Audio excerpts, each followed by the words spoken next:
ఇప్పటి వరకు తెలుగులో ఓటీటీతో కలిసి 10 సీజన్లు అయ్యాయి. ప్రతి వారం ఎలిమినేషన్ జరిగిద్ది, కానీ ఇంత చెత్త ఎలిమినేషన్ ప్రాసెస్ ని చూడడం ఇదే తొలిసారి. దీంతో ఆ వీడియోని షేర్ చేస్తే ఒక రేంజ్ లో ట్రోల్స్ అండ్ మీమ్స్ దర్శనం ఇస్తున్నాయి. తొలి వారం ఎలిమినేషన్ లో ఒకరిని సేవ్ చేసుకుంటూ వచ్చారు. చివరికి శ్వేత వర్మ, డిమన్ పవన్ ఈ ఇద్దరే మిగిలారు. వీళ్ళిద్దరిని ఒక యాక్టివిటీ రూమ్ కి పిలిచి, మీ ఇద్దరిలో సేవ్ ఎవరవుతారు, ఎలిమినేట్ ఎవరవుతారు అనేది ఈ యాక్టివిటీ రూమ్ లో జరిగే యాక్టివిటీ చెప్తుంది అంటూ మ్యూజిక్ స్టార్ట్ చేశారు నాగార్జున. నువ్వు రెడీ నేను రెడీ అనే పాటకి స్టెప్పులు వేసుకుంటూ వచ్చారు మోడల్. పాపం షష్ఠీ వర్మ తను ఎలిమినేట్ కాననుకుందో ఏమో, కానీ వాళ్ళతో పాటు ఈమె కూడా స్టెప్పులు కలిపింది టెన్షన్ పడకుండా. అయితే అందరూ డాన్స్ చేస్తున్నారు, కానీ డిమన్ పవన్ పక్కనే ఉన్న ఒక మోడల్ మాత్రం డాన్స్ వేయకుండా ఆమె వేసుకున్న జాకెట్ ని పట్టుకుని ఎప్పుడు వదిలేద్దామా అన్నట్టుగా ఎదురు చూస్తూనే ఉంది. డైరెక్షన్ టీం నుండి కాల్ కోసం ఎదురు చూస్తూ ఉంది. ఆ యాక్టివిటీ రూమ్ తలుపు వేపే చూస్తూ కనిపించింది. ఇప్పే అని అన్నారు ఏమో, కానీ సడన్ గా డిమన్ పవన్ వైపు చూస్తూ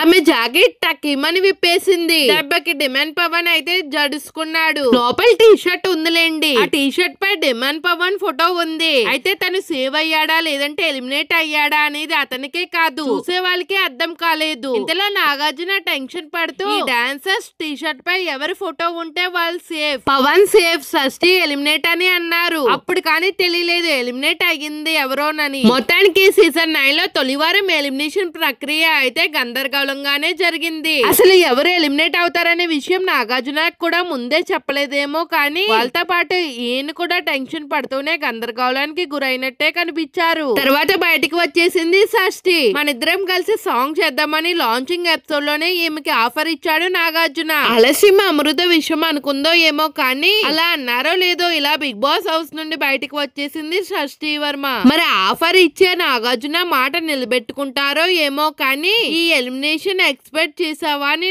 అడిగారు నాగార్జున. నేను దేనికైనా రెడీ సార్, వారంలోనే చాలా తెలుసుకున్నా. మన ముందు ఎలా ఉంటారో, మనం లేనప్పుడు ఎలా ఉంటారో తెలిసింది. కొంచెం టైం లోనే చాలా అర్థమైంది అని అన్నది. ఆ తర్వాత హౌస్ లో ఉన్న ఒక్కొక్కరిపై షాకింగ్ కామెంట్స్ చేసింది షష్ఠీ వర్మ. రీతు చౌదరి గురించి మాట్లాడుతూ, కెమెరా ముందు ఒకలాగా ఉంటుంది, కెమెరా లేనప్పుడు ఒకలా ఉంటుంది, మనిషి ముందు ఒకలాగా, వాళ్ళు లేనప్పుడు మరోలా మాట్లాడుతుంది, double standard and dual face game ఆడుతుంది. తనుజ కూడా అంతే, ప్రేమిస్తే గట్టిగా ప్రేమించాలి, ఫ్రెండ్షిప్ అయినా సరే గట్టిగా చెయ్యాలి, పట్టించకూడదు అని చురకలేసేసింది. సంజన గురించి చెప్తూ ఆమె చాలా స్ట్రాంగ్ అండ్ స్వీట్ పర్సన్ అంటూ తొడగొట్టి చూపించింది షష్ఠీ. పరిణి గురించి చెప్పి ఎమోషనల్ అయ్యింది. ఆయన్ని అన్నాని పిలిచాను అంటూ కన్నీళ్లు పెట్టుకుంది, కానీ ఆ నమ్మకాన్ని బ్రేక్ చేశారు, నమ్మకాన్ని పోగొట్టుకున్నారు, జెన్యూన్ హార్ట్ తో ఉండండి అని చెప్పింది. వెళ్తూ సుమన్ శెట్టిపై బిగ్ బాంబ్ విసిరింది.